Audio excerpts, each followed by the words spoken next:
ที่ฝ่ายเอสที่ผู้ดูจิตมันจะเลี้ยงเจ็ดลองต่อวันปฏิบัติธรรมะภาวนายังสังขารเจ้าตีด้วยก็กลับฟังหลงต้องไม่ต้องเสียงค่อยผ่อนคลายหน่อยเลยยามพอกลางวันก็2 โมงไปมาไอ้สิ่งจะเลยเนี่ยก็เสียเลยพอเสียเนี่ยเลยลงเสียนี้มีผมเจ๊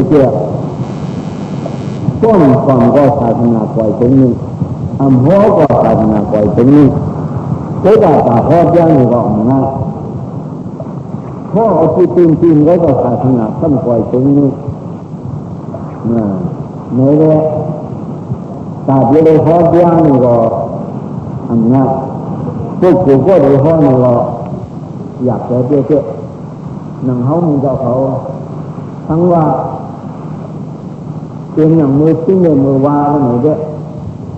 ทำได้เพื่อสร้างเมตตาตราบันสกายยิ่งใจเขาเยาะทุกครั้งไหนลูกเตี้ยเหมือนกันลูกพฤกษดีที่โลโกพฤกษดีที่อัตถันได้เลยอันเนี้ยเป็นสิ่งที่จัดยาดาดีที่ดารานาทูรุที่จัดยาดาลีโตโจโลกามีก็หมายว่าเลยยุคโลกาลงเนี่ยมันกลางเปลี่ยนมันกลางลื่นไหมเปลี่ยนเหรอเมื่อวานเมื่อคืนนั่นเด้อเพียงบอกให้ยุบจะจับนี่ก็เรียกว่าออกเสียงต่างกันได้เลยเด้อยาไหนจะได้ห้อยบรรยากาศกรรมะยิ่งใจเขาย้ำหน้าต่างแล้วใจเพราะบันอึดอ่อนนะเพราะบันอึดอ่อนก็ให้มันต้องจริงจังในความเจ้าเพราะเขาความเจ้าเนี่ยเพราะเขาหมอยย่อยซ้อมในที่กระด้างตักใจมีงามเมื่อไหร่ถึง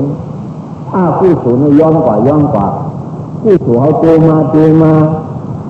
หลวงหมอใจไว้หลวงหมอใจเย้าที่ใจดังดังเสียงเอาใจนิ้นเขาคนที่เขาถ่อมอยู่นั่น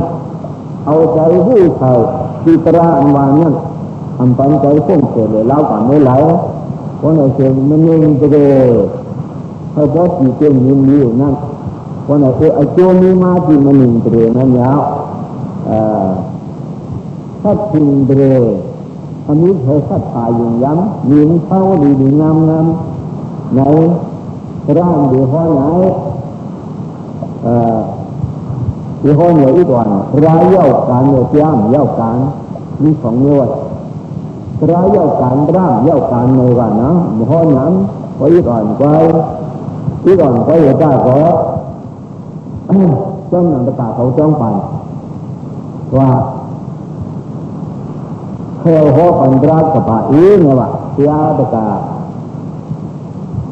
าก็มือปังเสียตะกินหน้าหน้าจ้องปันไม่เช่นนั้นกับอีเนี่ยอำนาจเขาบอกว่าเย้ากับช่ำมันว่าเขาเจ้าเขาก็เลยรีดเหลาไว้ดีเด้อมันนี่ที่ให้ตัวใจตะกามายิ่งใจ2 ไว้เถอะยากกับเนื้อแต่เขาเสียระกาดังบุดังสิ่งในไว้เถอะยากกับกัดเย็นเนี่ยต้องปั่นในมือว่าเมื่อคืนนั้นมือปังแต่ขอปั่นรักกันผ่ากัดเย็นขาโลกัดเย็นเนี่ยกำผ่านเนี่ยพ้นกัดเย็นบ่ไหนก็จะการศึกษาความศึกษาก็จะกัดเย็นนะคือก็เขาคือก็เนี่ยกำผ่าก็หลุดเงินกัดเย็นเลยปะกัดเย็นก็ได้โลกาจึงพระโลกาได้โลกาเนื้อโลกาลง3 บ้านเนี่ยตีกัดเย็นตีเนี่ยว่าถ้าเป็นจังหวะก็ได้โลกาจึงพระโลกาได้โลกาเนื้อโลกาลง3 บ้านเนี่ยตีกัดเย็นตีเลยเขาหาเป็นการออกเส้นหลอดนั้นเพราะเป็นการออกเส้นหลอดนั้นถึงเพราะเป็นระยะสมัยยาวการยาวการหนังนะต้องไปออกเส้นหลอดนั้นยาวการยาว ไปก็ยากกันในเลยก็ได้โลกามาก็ดึงตีไว้ทัศวรรษดังก็ดึงตีทัศวรรษดังหลายผ่านด่านไฟผ่านด่านมันผ่านด่านที่จริงอ่ะนี่ก็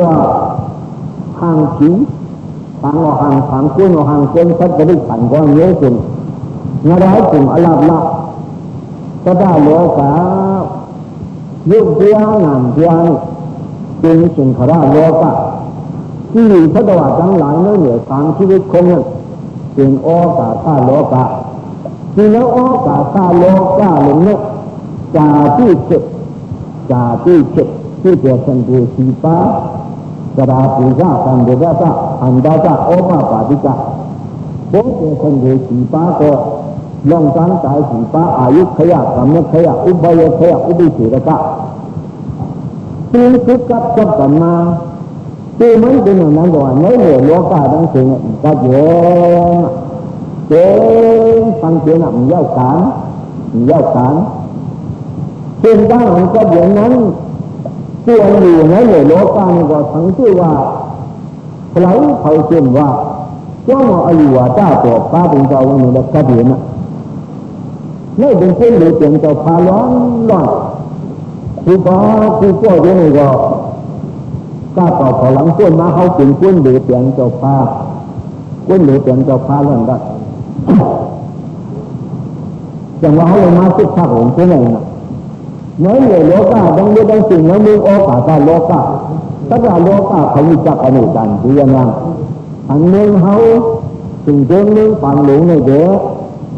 ซึ่งจริงว่าที่ยังงานเนี่ยก็ทำบ้านให้เด็กก็ดังจวนกับเขาคนเขาหลังคนมาตัวถึงก็ดังจวนตัวเด็กเด็กเลยว่าแล้วโลกาตัดดินเนี่ยได้ดูอันจริงมาเลยดูดีโอวะมาแล้วดูดีโอวะอาตามเรื่องเชื่อข่าวเงามือไก่มือนี่จนก็เราก็ดีจนก็ยิงป่องเจ้ามาเชื่อยามเชื่อนี้ดังอยู่เดี๋ยวนั้นฉันพยายามความดีก็พลังต้นมาเลยเหมือนเช่นอย่างเมื่อเอียนอย่างก็ได้สังกัมโบเดียเขาได้สังท่านบอกเมื่อกัมโบเดีย5 ล้านเนี่ยถึงที่เขาขึ้นมาเกี่ยวจังยิ่งเขาเดินเงินเขาเดินมี2 ล้านแล้วนะ3 ล้านกว่าได้เชื่อมบ่ไหนเนี่ย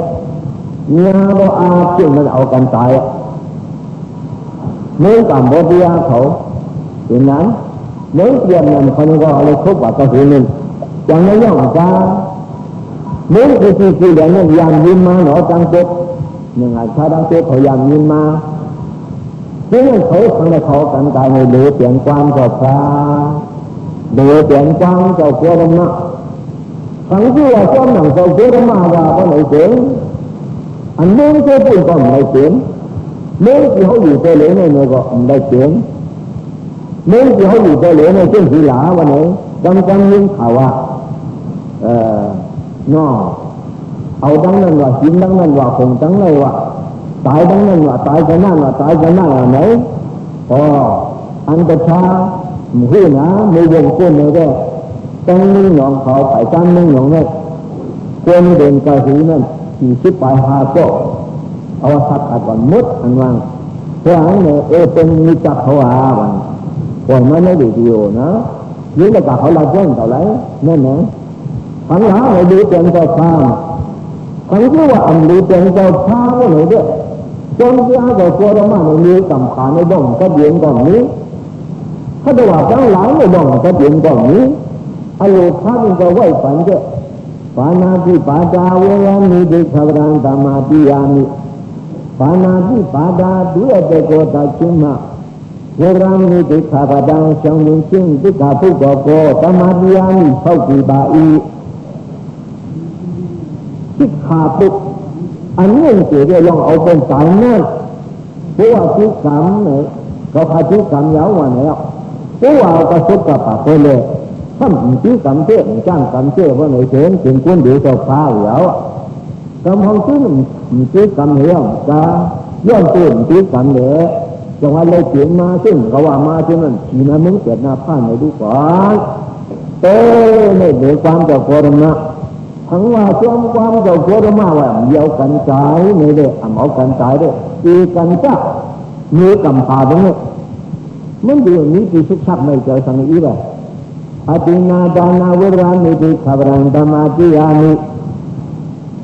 ลองเจ้าต้นปันก่อนมีเอาคุกของเธอว่าไหนไว้นะเจ้าโคตรมาว่าเพราะว่าช่วงเอาคุกช่วงเอาเจ้าโคตรมาว่ายิงเจ้าโคตรมาว่าเพราะไหนเจ้ตาที่ได้ยินหงโคกันเสียงจอมตาจอมกัน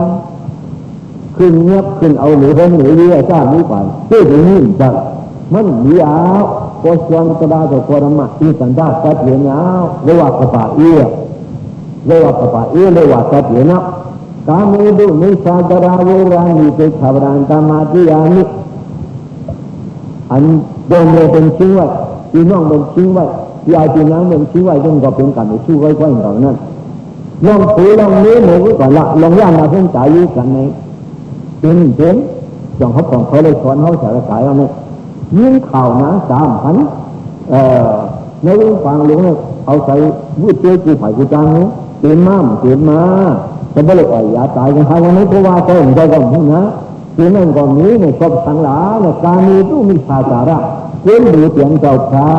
คุณหรือเตียงเจ้าพระร้อนแล้วโมบาวาบาเวลามันสุกเก้าเราดีปันเมื่อนั่นกว่าเมื่อนั่นกว่ามุกภาวะจ้าลองเทียบกันแบ่งกันอันสุกอันเก้าเนอะมึงรอก่าดังโมดังเสียงเนี่ยถูกมีคำของอันเห็นปันยังไงฟังใจโกวาใจชื่อโกวาชื่อจ้าป่าป้องหลาคิดข้าว่ากันว่าสีการสีเป็นเจ้านั่นมุกภาวะจ้าแล้วนั้นพลุกตาวากาพี่ดูหน้าวาตาตัมปะปะราปาวากาเจวันกันย่ายงกงจัดกันให้พอคิดกันจัดกันเยอะเลยเพื่อนเดือดเปลี่ยนเจ้าพระเพื่อนเดือดเปลี่ยนเจ้าพระทั้งว่าช่วงเจ้าพระช่วงเจ้าโคตรมาวันนี้ไม่จีดีเปลี่ยนลองศึกษาลองเรียนเต้าเนี่ยมีลาแล้วมีลาจะได้กระเดียงยาจากนั้นกาบุราโนเรียมิชาพมาดาฐานาวรามิจริงเราจะพาหวังดีจริงอ่ะมีโชคโชคในเราลองอันสุดเลยจริงที่อายุวันเดียวเขาจะเขาทำจิตแจ้งหรอแต่กาเขาอยู่กับเพื่อนกับยืดเลยอันก็เมาเหล้าคิดกันจับกันป้อกันปูนกันมอกันเพื่อนเลยแต่กาเขาได้ยันความยันยิ่งมายามปู่เจ้มาหันมาหนังเที่ยงต่อยาวหนังซื้อเลยเปลี่ยนตกพระหานไม่ควายพวกหานไม่เลยช่วงเราพูดมาว่าหานนี่กำมันมาย่อกันเนี่ยเอาใส่หลังซื้อลูกนี่ยังดิ้นดิ้นกับปานี่มันดีกว่าไอ้ที่เป็นช่างอะไรช่างกว่ามันมีเราอีกแล้วอ่ะแต่น้องคนไม่คนจบจ้องตาชิงตาสายตาไม่ก็ไม่คุยกันเนาะสำหรับกูก็เลยกูกำจะมาหลุดตัวพาถึงเราว่าไหนเยอะที่ไม่ฟันนี่เป็นที่กระเดียนหลายอ่ะที่กระเดียนหลายอ่ะเพราะราพาถึงเขาไหนเช่นหมาว่างถือไว้เรื่องเด็กจ้างกันมันตัวมันทุกอย่างอ่อนเก่าอ่อนโม่เงินนั่งยิ้มกับผ้าผีก็นั่งให้เขากู้ก็นั่งให้เขาถ้าจะได้หันเขาก็ตีอย่าเชื่อถึงตัวเด็กเพื่อนนั้นไม่สั่งเชื่อกันอันนี้เมื่อจะได้หันเขานั้นไว้ในลูกขวัญดาวดีจ้าคมพูดเขานั่นแหละดีจ้าคมพูดคำพูดดีจ้าอันผีเด็กคนผีเลยก็คนเลยคนอันนี้จังเงินแค่กันอันผีอันจ้าหนูอันอยู่มาเหนื่อยไม่ลงเพื่อนเขาเป็นอย่างนี้หนาไม่ใช่นับถึงมาธาตุจีวาจารุกขธาตุจีวาจามาที่นี่ก็เหมือนเช่นเพื่อนหนึ่งก็ในจำกันเนี่ยว่านิจจากันเนี่ยหนึ่งก็ว่าเงื่อนเชื่อกันเนี่ยหนึ่งก็ว่าเขาพูดผีก็มีสิงเพื่อนก็มีสิงเงื่อนก็มีสิงอีกจะมาอยู่จอดป้าเป็นเจ้าเด็กจังว่าเป็นผู้หญิงอ่อนเก่าแล้วเนี่ยเช่นนั้นเชื่อกับว่ามาจะเลยทั้งนี้ทั้งสิ่งของที่เราก็มาดูจอดป้าเป็นเจ้าวันนี้มีกัดเย็นเอาได้ว่าที่อากับปากกัดเย็นนะเนี่ยอ่อนยังกำชิ้นเลยเนาะอ่อนกำชิ้นมันยังขังนั้นพวกเขากำชิ้นมันเหนียวได้เลยเขาเป็นยอมจานมันเหนียวยอมจานมันใช้ไม่เกินเขาเป็นยอมจานมันเนี่ยเป็นกว่าเป็นอะไรนั่งก็เขาจึงไม่ได้กว่าหรอกเป็นผู้เขาเป็นผู้เขาเป็นเปลี่ยนเขาเป็นเปลี่ยนเหนียวอย่างนั้นจังว่าอยู่ให้กัดเย็นอันเต้น เขาก็จำได้ทำงานตัวหนูขลาเพราะอะไรถึงก็เขาเฮ็ดเนี่ยเรียนเฮ็ดหรือเรียนเฮ็ดน่ะมันนำกันทั้งมันเลยของจะเอาเจ้าเขาเจ้าพวกเจ้าเขาเจ้าเพราะอะไรถึงฝังอะไรดังไหนที่ไหนเขาเขียนไม่เลยเจ้าเลยเขาเขียนไม่มาฝังอะไรอันไหนถ้ามันไหวก็ห้องขวาเพราะจริงสีดำมันในตัวในตัวแล้วกับข้าโลกาลงเนี่ยทำเตียนในที่แก่เดียนในก็ถ้าจะโลกาเนี่ยแก่เดียนเนาะถ้าจะโลกาเนี่ยแก่เดียนถือก็เขาหาเลยเนี่ยถึงสัตวาวันนี้เนาะสัตวา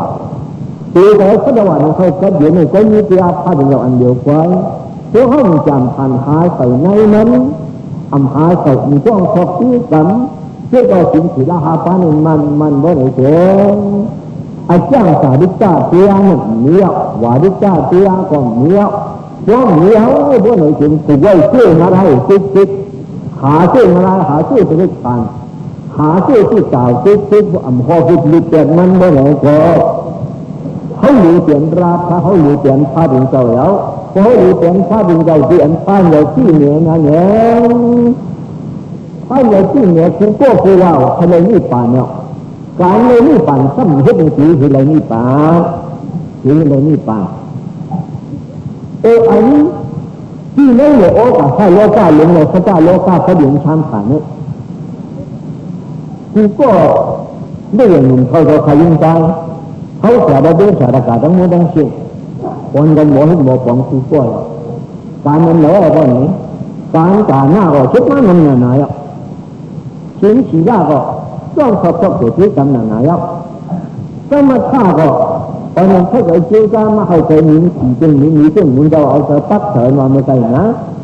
อันเจ้าเส้นเขียนเดี๋ยวแล้วแต่ก็ยิ่งได้เขาถอนเจ้าเดี๋ยวเขาเนื้อก็มาฆ่าเนี่ย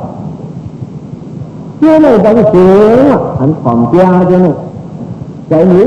อยู่เจ้าเนี่ยนักมาเพเจ้าว่าเจ้าเนี่ยเหนือก็มาฆ่าเนี่ยตาหน้ากีฬาก็มาฆ่าเขาอ่อนกันเขาจะซื้อจะมาเจ้าว่าวางของมันเหยาอ่ะอันนี้อันถ้าเกิดซื้อจะมาเจ้าว่าวซื้อไหนเยอะเป็นตาดีเป็นอันตาดีเลยกัดยินเป็นถ้าจะโลกาเป็นถ้าจะว่าซื้อเลยกัดยินไม่เหนียวว่าถ้าโลกาเป็นอันนี้ต่างดาอาชีพมันดียิ่งสูงมันก็นั่นเหยาอ่ะเพราะน่ายิ่งเป็นที่นั่นก็ต้องมันเย้าการหิวมันเย้าการก็มันเย้าการเลยถ้าเป็นเราถือว่าการถามเชียนนั้นห้องจีห้องหมอจีตาหน้าสีลาภาวนาทำนั้นตาหน้าสีลาภาวนาเขาไปจุกลอกมันตาหน้าก็เขาจะจูซาเจ้าว่าสีลาก็เขาจะจูซาเจ้าว่าซึ่งว่ามานั่นแหละอันนี้ดังนี้ก็ไม่พูดถึงไม่ต้องสูงยิ่งปฏิบัติดีเป็นช่างขายอันนั้นว่าถึงเป็นเพราะจัดเนี่ยวันนี้เนี่ยเราอันจะมาถอนกลางนี่ก็ยอมโดยผู้สื่อการเอาหุ่นคุณนี้อันไปพลังเฮ็ดมาดังนี้ดังเช่นเลยจังสูงยิ่งมาปันก็ที่ไหนเลยมาถึงเขาอาเซียนในเหยาอ่ะเมื่อถึงไม่เนี่ยเขาอาเซียนในไกลพอที่เอานั่งนักกันง่ายได้ขึ้นขันมันแข่งใครมันดีมาถึงหลายเจ้าหลายคนมาหน่อยเสียงทำมันดีเพราะว่าคุณเนี่ยดีในกามาวัชระผู้สูงในว่าไหนจริงมีอยากหนาว่ะเนาะที่เป็นเนื้อแต่เนื้อทองขันนั้นอ่ะเลือขึ้นขันนั้นเนี่ยคือว่าป่าปานใจเรื่องไหนเนี่ยเสียนะนี่ปองใจอ่ะเพื่อป้าป่าด้วยตัวที่ว่า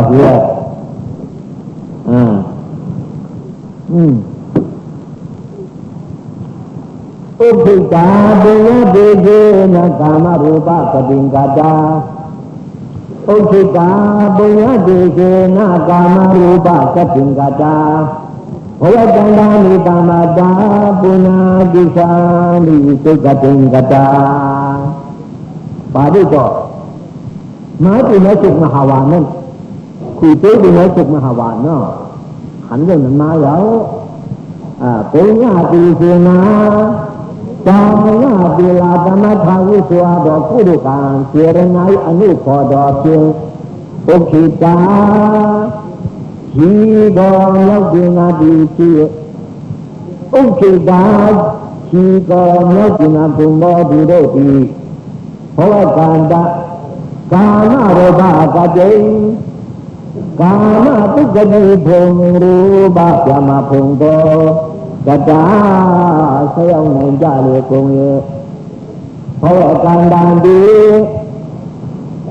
เพราะการดานดีบัวอยากเชื่อเชื่อบ่เนื้อปัญญานาปัญญายานาพงโตธรรมะกังวาเพราะการดานดี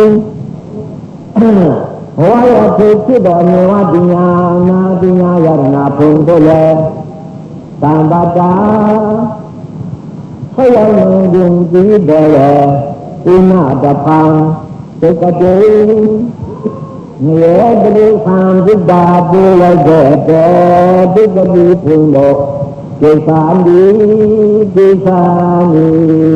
ยังจะเล่าไหนจะเรียกกุงโดดะดี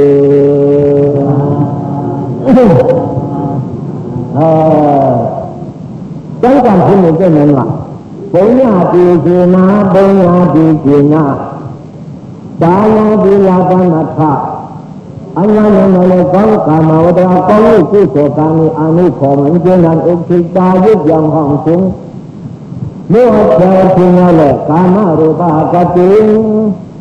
กามาสุกดีพงที่ไหนกามาสุกดีพงรูปาสุกดีพงเหมือนที่เมืองฟังเจนันกาจ้าจังเอาสมมาถึงเลยจังมือจังสิยาวพอเราการดานดี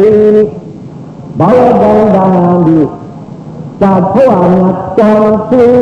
เล่นว่าปัญญานาปัญญายานาพงพุทธธรรมดาช่างโมหะถึงให้เสียดอกปีหน้าเช่นกันเนี่ยตุกเจตุกเจงารังได้ฟังดิจาตุละแกอเปลิพงตุกติพงนั้นเกสานดีเกสานดีแข่งกันหนึ่งขึ้นจานหัวใจเราโนตาทวงตาลีเสียอันหนักไข่แต่ว่าไข่เส้นหนึ่งมันคนก็มาถึงไม่หรอกที่เจ้าผู้บัตรเกิดนั้นเราจะถือว่าก็ดีไหนกามาถึงนั่นเลยฟังหรือว่าถึงเลยฟังกามาถึงเนี่ยเมื่อผิวคงลงมาถึงที่นั้นเรื่องเจ้าเนี่ยกามาชุกริคุณเนี่ยเจ็บคงแล้วรู้ว่าปรมาจารย์ทำหนึ่งตู้วิอาจารย์ทำหัวจ้าขึ้นเหมือนกว่าในเมื่อทางเขาได้ในบางสิ่งจะนั่นตัวก็เลยก็ดึงช่างขาอย่างนั้นเนี่ยก็ไปเหนือปุ่นเลยอันเพราะศาสตร์มันอยากจนเหนือปุ่นเหนือปัญญานาปัญญายาณนาเนี่ยสิ่งเมืองทั้งทุกคนปุ่นกับปุ่นเหงาตามภาษาพิสมาคุณโมกเฉาฝ่าตันกันนั่งหนึ่งสีด้วยกันก็ปีหน้าแข่งกันหนึ่งอันนั้นนะแข่งกันหนึ่งทีไม่เมื่อนะจะได้ผ่านทุกตาที่ได้เจอตัวนี้หลักเลยนั่นเมื่อผ่านใจเลยนั่นคิดขันที่อันนั้นต้องได้ขึ้นโมกเฉาแข่งอยู่กันหนึ่งกว่ายาวเนาะอันเย้าการนี่เนาะตราเย้าการตรามเย้าการตราเย้าการตรามเย้าการอันว่ามาเนี่ยจินตระเป็นอันเย้าการเย้าอ่ะก็เอาตัวกันนี่ก็เย้าการเนี่ยว่างก็กับยิงใจเขา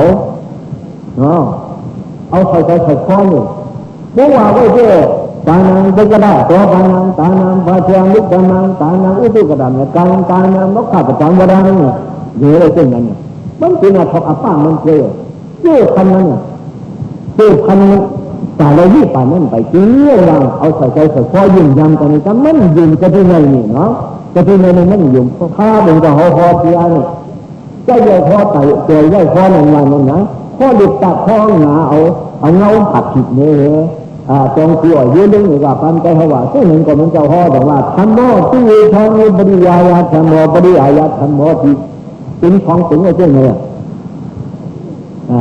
ธรรมะที่ชอบธรรมะมุขจัดยาเลยนี่ปริยายธรรมะ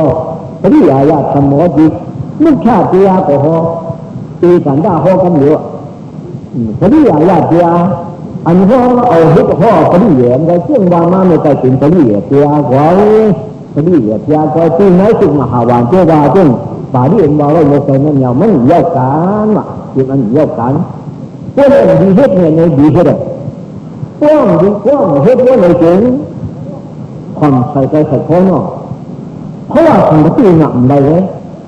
พวกในเพราะว่าสัมปติก็นี่ก็อันตาที่เราอยู่ปั่นเลยอันนั้นปั่นเพราะว่าสัมปติเนี่ยอาเจ้าตาหน้าอาเจ้าสีละอาเจ้าธรรมชาติเนี่ยอาเจ้าตั้งดีเลยผ่อนเจ้าเลยให้ทางของการดีเนี่ยมันส่งปั่นเพราะสัมปติอันกันเป็นสีละเนี่ยก็จังว่าสีละก็ทุกทีก็พอที่มันปั่นก็ดิ่งชามผ่านมันปั่นที่ไม่เหลือก็ดิ่งชามผ่านเนี่ยปั่นก็ดิ่งกันแล้วชิงสีละเนี่ยแต่หน้าก็เพราะว่าพอที่พวกคนชิงสีละก็กับเป็นเพราะสัมปติหรือว่าเพราะกับสัมปตินี้พวกนี้แต่หน้าเป็นเพราะกับสัมปติช่ำถึงไรที่จริงเป็นพวกนี้ก็อย่างเราคนอยากผ่านใจอยากล้างผ่านอยากว่าปลาไส้มาว่าปลาพามไรหาอยากล้างผ่านอยากการเปิดการมันสีเขาหาเจอหนึ่งในวันไหนเจ๋งพวกอย่างผ่านอยู่แล้วเจ๊ขึ้นเอาละตั้งจังมาสมบูรณ์จังทั้งอ่ะสมบูรณ์จังหาทั้งอ่ะอันมานี้ดีเป็นว่ามานี้ดีเป็นไรนี่ก็หมดแน่ก็อย่างนี้ดีในความรู้ช่าง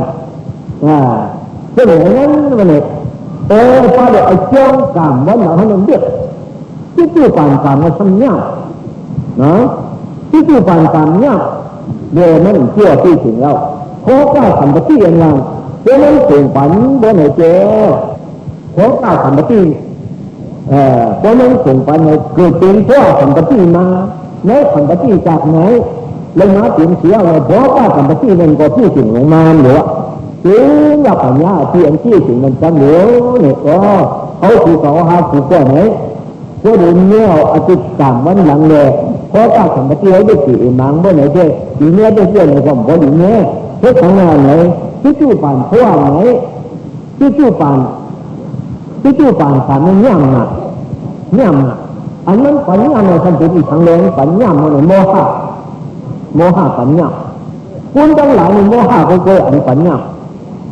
ถ้าจะว่าถ้าเราอันพวกเราทำอยู่เป็นมาโลภะเป็นมาโทสะเขาอ่อนเป็นโมหะอ่อนเป็นน้องดัดแต่ว่าแสงที่โมหะมันจะถือเนี่ยกรรมฐานเสียเขาดอกจังโมจังสิแสงที่โมหะมันก็ที่เลี้ยวไว้เอโกธรรมย่างด่วนนั่นเนี่ยพวกนั้นน่ะที่โมหะเขาเป็นโมหะมาสิแสงกันมันเจ๊เปลี่ยนจังกัน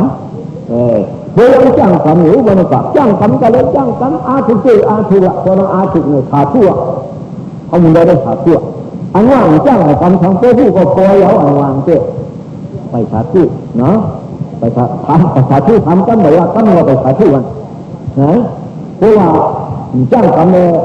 ผู้กันมากนั่นก็เลยว่าตั้งกล้องเป็นโทษดาบานก็มีสักการเป็นอนาการกว่าช่วงนั้นปุ่มมันเช็ดเป็นการบานอนาการเลยเรื่องเขาเราได้ขันกูซื้อมานำไหนก็ยังจ้างกันอยู่ว่าในขาทั่วทำกันหมดเลยขาทั่วทำกันหมดเลย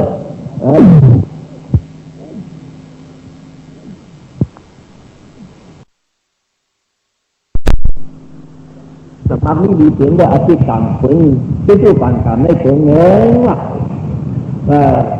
คู่ของมันอันการดีได้ถึงมาถึงบรรพุสัมปติเนาะอาชีพต่างหน้าจังจริงนั่น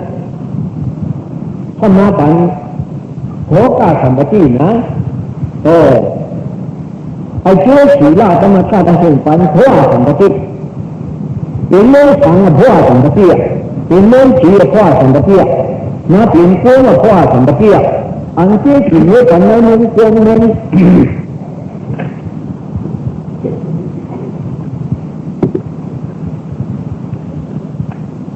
อันที่ศีลที่มันเป็นปัญหาเนี่ยมันเป็นเรื่องสีดังนี้ดังเป็นไงก็เป็นโภคสัมปตินี่เป็นอาชีพจ่ายนั่นก็จะส่งปัญหาเขาว่ามันก็ไม่หลงเลยสังมึงจังก็เขาอุ้ยแต่เขาจะได้สังซาบะพวกกูเขาจ้างน้ำหนามึงตังหลงมันเนี่ยเจ๊ละยิ่งอีกกุลามันตาเขาอีกกุลานาตาเขาอีกตะการนาตาเขานั่นเขาเป็นจริงกันเนี่ยเพราะว่าโภคสัมปติเขาเป็นหิจันเนี่ยเด้เขาพอมันหนังเหนียวหลังนอกถึงจะการมาท้านั่นเลยดีความดีใจในลูกขาเข้าวันพักกันวันก็เดี๋ยวก็เดินเลยดีเตียงผู้ป่วยมีชิ้นน่ะฉันว่าไม่ผ่านหนาน่ะเมื่อถึงจะการมาท้าคุณที่กล้าที่เจ๋งเด็กถึงที่เราไม่ท้านั่นนั่นเลยเฮ็ดเสียง เช่นนี้การหลีก็เนี่ยที่มีนั้นสุดฉานนั่นแหละตัวนั้นนะมันจุดขีดาที่จะกลัวอยู่ผ่านมันจุดขีดาไม่เป็นขีในเราเป็นหนึ่งเขาเนี่ยผีพ่อสมบัติเป็นก็หนาพ่อก็สมบัติมันเพียงเกินแต่โค้ก็เพียงเกิน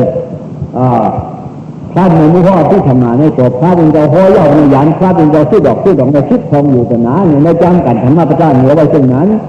นั่นแต่การธรรมะยิ่งได้เขาหน้าตาหน้าเนี่ยดีให้เห็นจ้าจูตาเต้เนี่ยจูตาเต้คนจูตั้งเดินเล่ในพวกเนี่ยพ่อฟองงาสวะที่ถึงกว่าการหนึ่งก่อนผู้เยาว์กระบะกับเย็นอย่างเพราะเขาใครกับเย็นมาในตีเลยคิดหาใช่ไหมสิ่งพวกนั้นเราก็มันอยากล้างผ่านหยาบเพราะพวกไหนอย่างนั้นวิธีการอย่างนี้ทำไม่ห้อนชังคิดรู้ก่อนนะไม่ห้อนชังคิดรู้ก่อน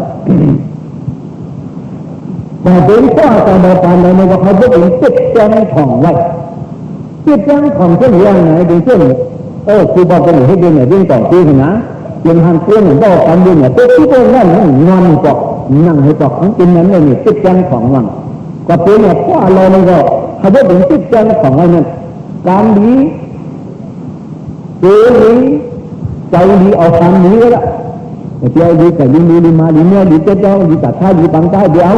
เอาตัวดีใจเรื่องเขาเนี่ยละอันนั้นเอาตัวให้ดีใจให้ดี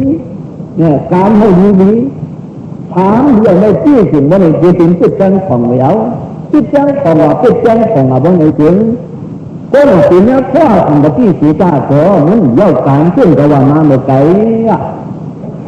เป็นเชื่อเนี่ยมันไม่เป็นเชื่อมขึ้นเป็นเชื่อเนี่ยมันไม่เป็นขีขึ้นเป็นเชื่อมขึ้นมาเป็นเชื่อมเป็นกระดิ่งผ่านขึ้นกันเลยเป็นไม่เชื่อมจะเป็นเชื่อมไม่เป็นทางขึ้นเป็นเชื่อมเป็นขีเลยตรงนั้นที่ข้อเชื่อมเนี่ยนับเจ็ดตัวหรือเมียหรือตัวจ้างหรือเมียจ้างหรือตัวหมดเมียหมดก็ไม่เป็นเหตุการณ์เลยอ่ะเพราะเหตุการณ์เลยก็ไหนเจอจ้องใครกว่างร้ายบ่ไหนก็ทำเนี่ยใครก็ใครกว่าก็มือมาลูกก็ใครเจ๋งบ่เนี่ยใครก็มาใครเจ๋งนี่ก็งาได้ก็ใครก็ใครกว่าก็หน้าเป็นงาเปลี่ยนนี่คือตู้ใจก็หมดไปให้ก็คนหมดไปให้ก็ไม่เสียตู้คือเดี๋ยวก็ไปให้ก็ฟ้องขอไปให้ก็คนหมดคือหมดช่างจ้างว่าอยู่ว่าคนหมดคือหมดไอ้จ้างหมดก็เลยอันขึ้นส่งวันอันใครเจ๋งเนี่ยท่านจะเลยเจ๋งอยู่จ้างตั้งไม่ไหลว่ามันเป็นเจ้าเผาเส้นมันอะไรอย่างเงี้ยเจ้าเผาเส้นมันอะไรก็จริงนะเพราะว่าสมบัติเด็กเพราะว่าสมบัตินั่นวางใจแล้วก็มายิ่งใจเราเผยวางใจแล้วเพราะว่าด้วยเพราะว่าสมบัติไหนเขาชั่วกันไหนเพราะแง่กันนี่ชั่วกันไหนก็ไม่ยาวไม่ยาวกันชั่วไม่ยาวกันเนี่ยตายพ่อจะไม่เกิดทั้งชาตินี้ตายพ่อจะไม่เกิดทั้งชาติตายพ่อจะไม่เกิดทั้งชาตินี่กี่เอาที่ว่าก็คือเกิดมันเลยเป็นตัวเราการเลยเป็นตัวเราเนี่ยการไปถึงที่กวยไล่มันอย่างถึงที่ยาวการเนี่ยก็ไม่เจอมันเป็นสิ่งนั้นที่เกี่ยวกับมาในที่เกี่ยวเนี่ยทางชีวิตคนเนี่ยจะดาวะตายาตะกาสีหาตะดีตาซึ่งวางอะไรที่ถึงเนี่ยเป็นที่เห็นเก่าเข้ามาในเมืองผีในเมืองผาในเมืองคนเนี่ยทุกกที่เชื่อกับวางมาเนี่ยติดเหมือนกันอะไรนั่นอยู่ถึงหนาเพื่อนตะกาเพื่อนเนี่ยเพื่อนเขาอยู่ในต้นมดแต่เพื่อนเป็นก็มาหลายคืนเนี่ยมาคืนมาเพื่อนเขาอยู่ในต้นแล้วมันเหมือนนั้นน่ะใต้เราสังว่าที่ในเมืองเขาว่าที่นั่นเหมือนคำพระเราเอาสิ่งก้อนกับสุขของลิ้นขึ้นมาเนี่ยอย่างเขา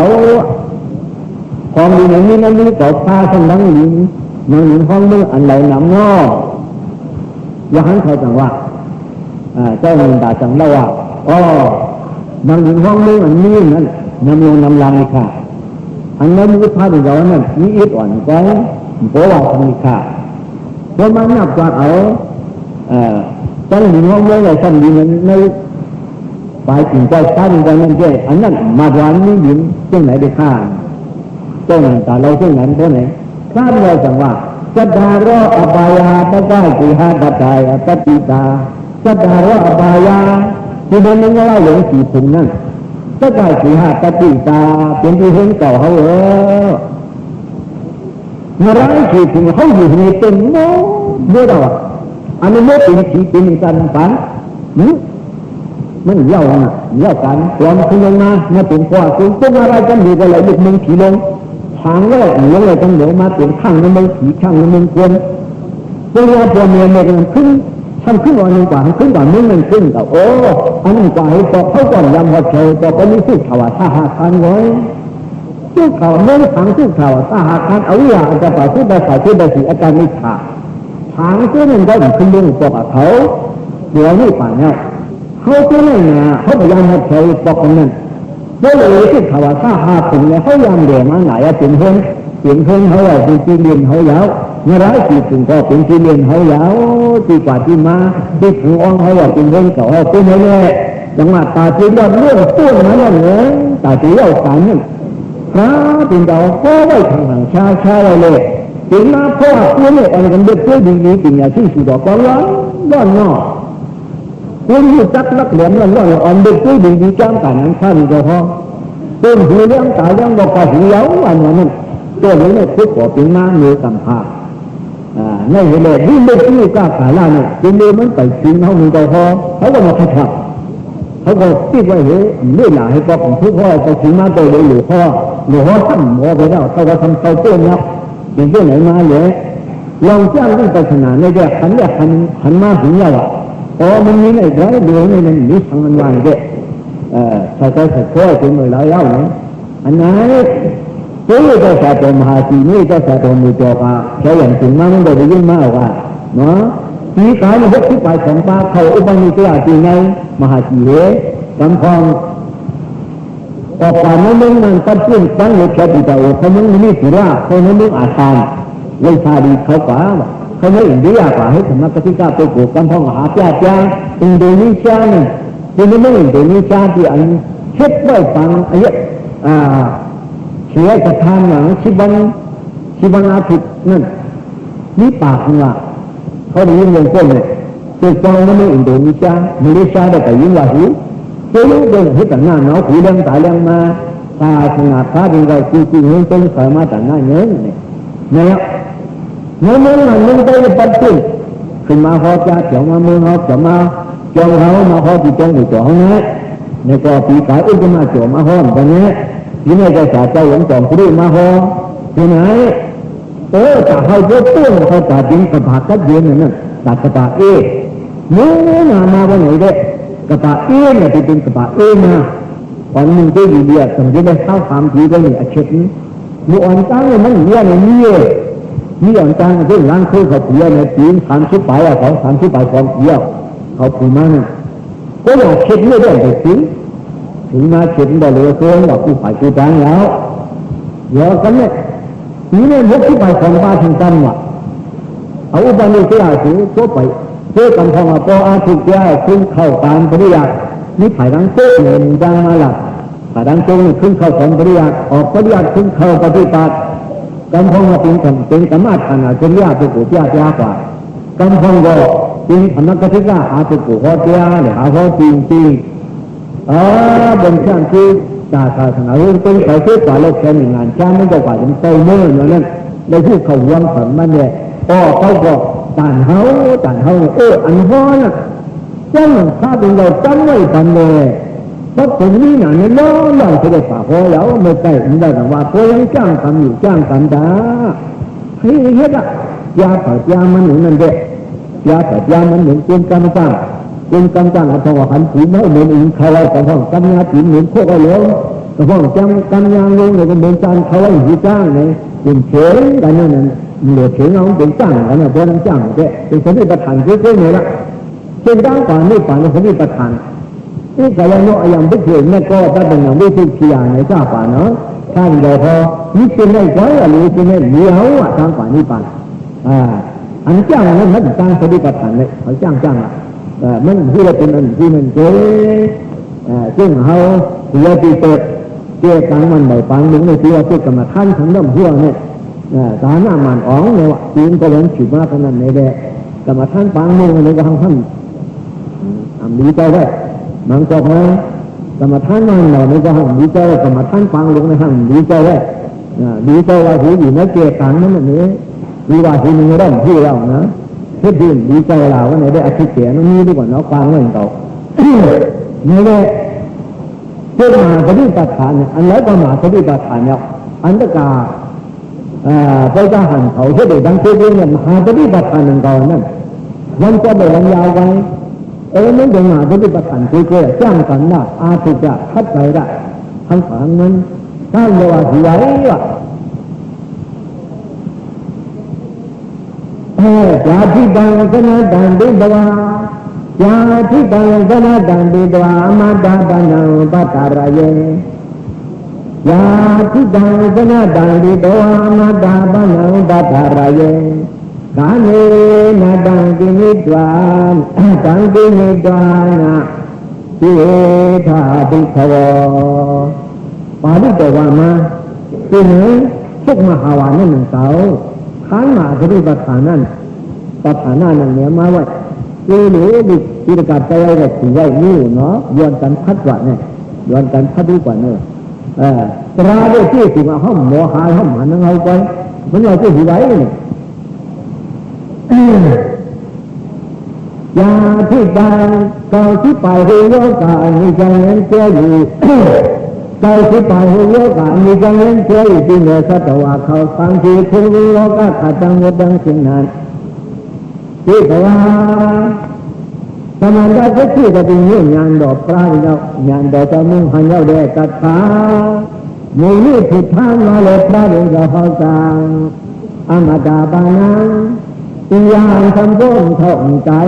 ที่ฟองฟ้องไว้อันว่าที่องค์นั้นปัตตารายแก่เจ้าคงจริงที่อย่างไว้ตั้งหมดตั้งสิ่งยาวๆที่เขาเลือกลิ้นเลือกกระเจยิ่งใจประเดี๋ยวเขาตั้งหมดตั้งสิ่งอันใครรอเจ้าตั้งดึงดังเขาดังตายเลยการนี้นะศีลสมาธิปัญญาในสิกขาสัมปะอาจารย์เตียนั้นจังที่เจวานะเอายักเอาดีๆงามๆเสียเลยที่เขาลูกหางยิงลูกใจเต่าจีเวท่าวงเจ้าวงยาวงท่าเช็ดจริงที่กังดาวโนดกาเนี่ยว่าไงล่ะนะว่าจาดีดังกูเทศยายกันยิ่งเป็นวิเศษยิ่งดีอาโตจาดีดังกูเทศยายกันกูเทศยายกันที่ทางมิจฉานิบายิ่งดีอาโตจนาดังพุ่งตรงบ้านเนี่ยที่ข้าเตโกที่ตัวตอนนั้นก็คือเป็นยิ่งที่ดำมุขเดอตถาเมื่อจะไปหาดีดอที่เสียชีวิตอมตะบานังมาดูในจังที่ต้องตัวนี้ที่องค์ที่ได้ที่โอปัตตารายคือที่พาดำมุขเดจีเอกวะโอ้บุญกาจึงกว่าโลจังโอ้ทิตาเจตมีอาบังโลกามีนา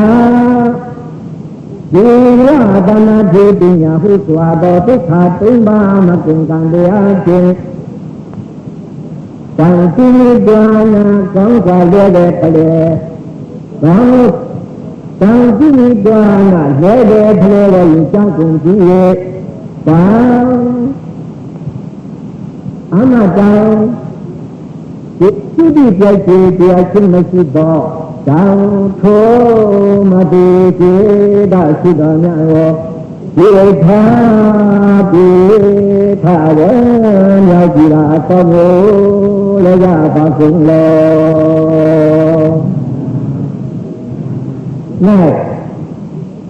ว่าว่าที่ไหนดีๆงามๆดีนะสุขมหาวานนั่นเนาะอ่อนสีตัวเนาะ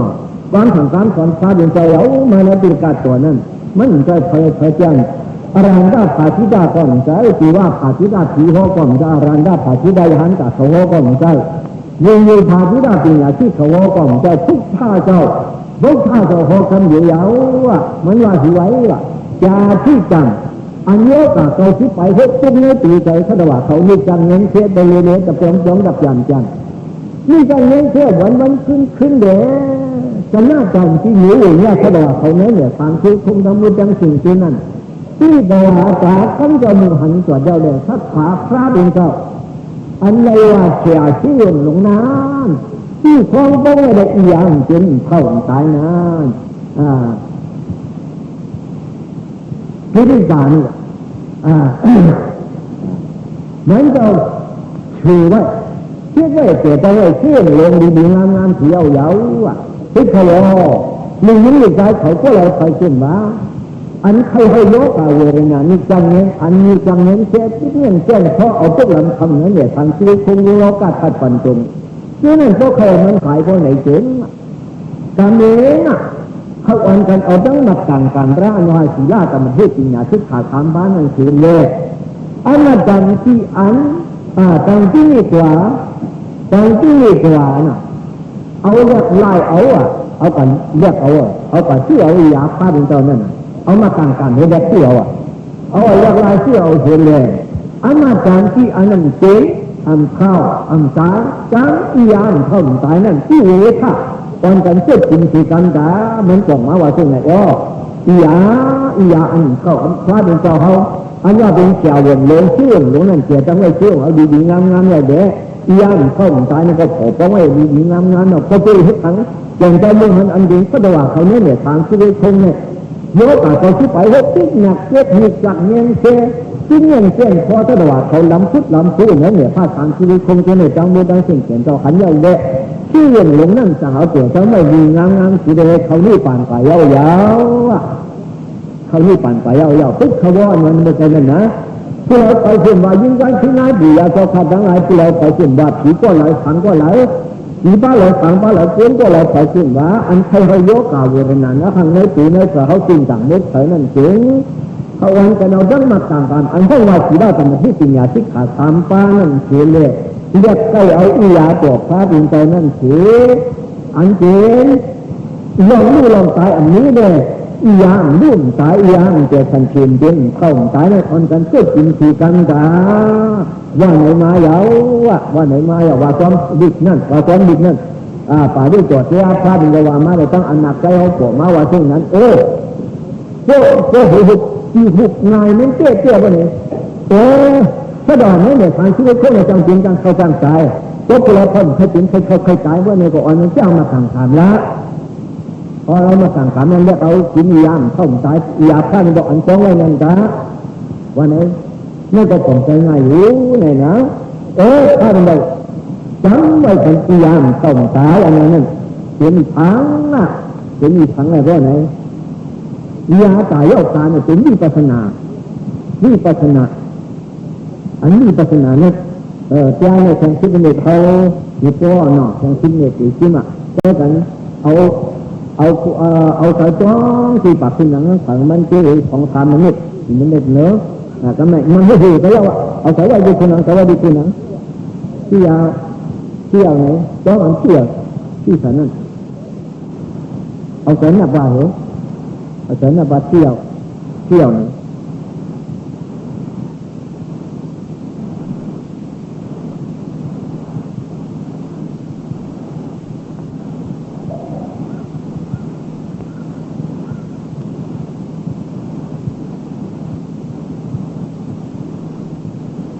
จัดแล้วกันเจ้าป่าแล้วต้องจัด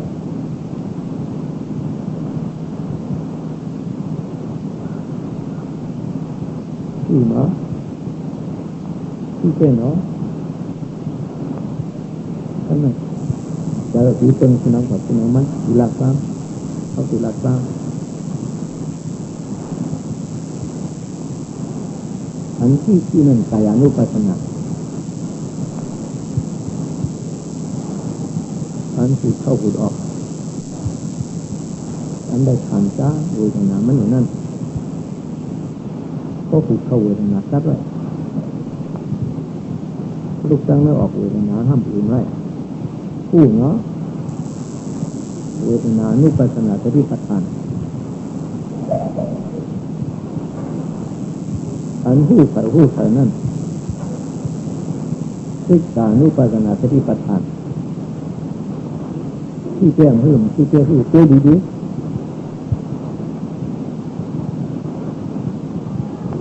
อันที่นั่นเป็นยกอันที่นั่นเป็นนามยกนามสองนี้มีแก่เอาเนื้อกันจองจ้างไม่จ้างนี่เฉพาะสภาวะมันก้อยเฉพาะสภาวะมันไม่ธรรมานุปัสสนาสติปัฏฐานก็ยังจ้างว่าสติปัฏฐานกล้วยๆอ่ะที่เราก็ดูกันนั่นไหนที่ห้ออันไหนนะเพราะป่าสีนี้จะดันกันยากที่ห้อปันมากางการนี้นี่มากางก็เอาตีที่นั่นก็มาเสียงว่าไหนถึงตีที่นั่นก็มาธรรมะที่ธรรมะยังไงบ่ธรรมะวาจาธรรมะกรรมบ่ธรรมะชีวะธรรมะวายามบ่ธรรมะตติธรรมะที่มาขนาดนี้ก่อนนี้เนาะตีที่นั่นก็มาเสียงโหติก็มาเสียงเป็นอาจงอาชีไม่ได้เดี๋ยวมาฮักทุกผ่านต้นสีฮักทุกผ่านต้นเนี่ยธรรมะวาจาธรรมะกรรมบ่ธรรมะชีวะนี่เป็นศีลธรรมะวายามธรรมะตติธรรมะที่นี่เป็นสมาธิธรรมะที่ธรรมะเป็นกัปโตขึ้นมาขอจริงเรามันขึ้นนี่ศีลธรรมะที่จริงนะมีจ้างเนี่ยก็ถือที่นั่นก็มาเสียงเลขผ่านเอาธรรมะที่นั่นไปอ่ะโดยจ้างนั่นเนี่ยที่ได้เกิดสิ่งนั้นจังเกินเดินไปลงสิ่งเกินนั้นเกินจ้องลงสิ่งเกินจ้องเขาเหมือนกันเกิดก็ถึงการเกิดว่าไงเยอะนั่นคือเราต้องหลักทางปัญญานั้นแต่ว่าโดยการเกิดยาหันเขาบอกมาเพราะว่าจ้างอาชีพปัญญาเดี๋ยวนี้เพื่อตามีสติสั่งการผลิตสั่งการจองเช็ดสินสร้างนี้ก็เช่นตีนาคาตีนาจ้าเพราะเขาถูกเขาทองน้อยเขาจ้างสามเนี่ยแต่ว่าเขาเจ้าจ้างตัวขึ้นจะมีสติดังหมดเพราะไม่ดีที่จะเกิดขึ้นเขาจ้างอุปสรรคกรรมฐานนั่นบ่ไหนจะเกิดเมื่อไหร่ขึ้นเขาดีนะท้องมันเขาดีนะเพราะว่าเขาออกมาอยู่นั้นเราก็ว่าเลยมังนี้ก็มันหนึ่งได้เลยก็ได้จะกล่าวท่านดีใจนี้สั่งการไม่เชื่อว่าได้เงินไหมอยู่เพราะเนี่ยที่ตุ้งอะไรจะไม่หนำว่างเขานั่นนะก็เลยมีผมตัวมาเช่นนั้นเนี่ยท่านเขาจะอาถูกแก้มันจริงตามมุดไทยนะที่มุดอ่ะจะผ่านแก้ก็มีจะผ่านนั้นยันก็มีศีลาว่าเพื่อให้เขาลองกินศีลาหาต้านมาไม่ใช่นั่นเลยว่านั่นยันอันเรื่องหนีเรื่องล้างหายใจหนังกรณีอาห้องไปเมื่อไหร่จะจ้างสินจัดสินที่เด็กเขาอาถูกเพื่อวันยาวกว่าดังเฮาเพื่อวันฟอดกว่าดังเจ้ามีกว่าง่ายๆจ้างไม่คิดเลยจ้างดีเหมือนนั้นเขาใจเจ้าเลยความหมายของเจ้านี่ของจริงเลยนะยอที่ล่าในธรรมะเจียนนั่นได้ธรรมะวายามะธรรมะที่ธรรมะที่นั่นเป็นธรรมะที่มะกาเดี๋ยวก็เลยธรรมะที่ธรรมะเป็นกระเป๋าของตัวเนี่ยเป็นธรรมะปัญญาเป็นแกนปัญญามะกาศีลธรรมะที่ปัญญาไม่ใช่นั่นการเมืองศีลธรรมะที่ปัญญาศีลธรรมะที่ปัญญาวิชาดอที่ขาเป็นบ้านเป็นการเลี้ยงที่มันนั่นนะสังที่มีตัวลายเชื่อเลยทะเลว่าอยู่จากสิ่งที่เอาไว้เนี่ยอยากเอาอ่ะเนาะอย่างเขาตายนั่นเอาเนี่ยอยากเอาอ่ะเพราะเขาจ้างเนี่ยเขาเชื่อจริงนั่นนะเลยก็เลยยิงอันนี้หลุดทับเยอะกว่าเพราะนั้นตัวเยอะหนึ่งง่ายเชื่ออันนั้นว่าเชื่อในธรรมะวาจาที่ปักที่หนังนั่นเชื่ออันนี้การมาการต้องมาที่ปักที่หนังเรื่องธรรมะกรรมันจ้าอันนี้ไม่ใช่มาที่แต่ละฟังใส่นั่นที่ธรรมะอาชีวะนั่นจะแต่ยี่บอกต่างตั้งตัวต่างเป็นมากินก็ไม่ได้นั่นของที่ว่าธรรมะอาชีวะของเขาแต่ว่าก็บริพับมันน้อยจริงๆนี่เรื่องคืออาหารยากอันนี้ตั้งแต่ฟังเขาเป็นอาหารยากอันหนึ่งก็ว่านั่นนักถามก็พอดีจำติดกัดเนาะจะก็หน้าตำราเขาบอกนะลองตั้งใจมีสีเงี้ยหน่อยพวกเขาจะชาติพวกเขาจะนี้หนึ่งนะแต่อันคัดใจจ้างนั่นเป็นธรรมวายามะอันคัดใจจ้างผัดยันปั๊บแต่นั่นธรรมะที่อันใจจริงๆมีที่นั่นเป็นนั่นธรรมะที่อ อันนั้นมีเส้นมีเส้นเหนือมันใช้ที่ตัดผ่านสีบ้านไม่ได้มีตัวมีห่างก็หนาผู้ใส่ตัวเหนือยุกย่างที่มันเปลี่ยนอะไรนั่นประมาทุกที่ไอ้เจ้ามาโดยต้องถึงเห็นมันเลยเขาจับไปให้ดูกระดาษที่ดูเห็นที่เนี่ยไอ้เจ้าถึงยุคเรื่องหนาเนี่ยมีห่างมีทางสังนับเป็นอินเดียทักกระบุกหลงมาเป็นอินเดียดินเนี่ยใครเล่นหนุ่มในก้อยห้อยเนี่ยแล้วขันมาขนาดจังวันไหนวันนี้นี่น่ะนามาเดี๋ยวบ้าปลื้มสีได้หนังเดียเจ้านามาปลื้มนามาเดี๋ยวบ้าปลื้มสีได้หนังเดียที่ถึงเจนคนมาเนี่ยปลื้มผู้เรียนที่เนี่ยที่ถึงเจนคนมาอะวันไหนอันพาดเราได้ตั้งปาถนาเนี่ยจะกลายยิงใจเขาท่านเลยยังคู่กันไหลเจ๊เนี่ยต้องเขาพูดใครหันยุคนั้นของอันเนี่ยเจ๊นี่ไม่เจ๊เจ้าเนี่ยถ้าจริงที่มาเปลี่ยนจริงก็แล้วก็มองให้งานเปลี่ยนแล้วว่างานเปลี่ยนแล้วแล้วงานเปลี่ยนเนี่ยเจ้าใครจะเห็นในลำขึ้นลำพุดลงเหี้ยสองใจว่าพูดราเป็นเจ้าเล่าจริงงานเนาะเจ้าพาไปเลยเด็กเขาใครถึงไม่เชื่อสองแทงจิ๊กแล้วแทงจิ๊กจริงๆแล้วเขาก็นี้ที่เขาตัวเธอเนี่ยเขาอยู่ห้องผู้ซักก็ตัวเจ้าหนังเจ้าเนี่ยเจ้าเนี่ยเป็นไงเด้ออันโลกาหลงเนี่ยเขาเหมือนเป็นจากโลกเขาโลกาเนี่ยเขาดึงช่างขาดกำพันด้วยให้มันกัดเย็นมันวังเจ้าบอกจริงที่อาจารย์เขาได้ขาดกัดเย็นเช่นว่ามาเป็นผีก่อนว่าเป็นทางก่อนเนี้ยจริงก่อนเนี้ยจะก่ายยิงใจเขาใส่ความขันมันถือจะหันจังเลยจังสิ่งที่ได้มันรู้กันป่าลงเนี่ยคือกัดเย็นอันต่างที่ที่ก่อตัวหนึ่งคือกัดเย็นเนี่ยนี่หนาตรามันเนี่ยทุกตัวเป็นมาเยาสังวาจ้างทำอะไรอันมาเนี่ยห้องเฮ็ดแต่ห้องใดห้องเขาคุยเนี่ยใส่คล้องกันอย่าไปเฮ็ดจนลึกหนาเหี้ยวอย่าไปเฮ็ดจนลึกหนาเสียเลยใส่ข้ออันเขาจะเชื่อจ้าอันนี้ฐานะมีแต่สีล่างมีแต่กรรมฐานมีแต่ไม่เคยจะวายแล้วเนาะย่างเนี่ยตัวเจ้าเป็นจัดหน้ากับการคุ้มพันนั่นก็มีแต่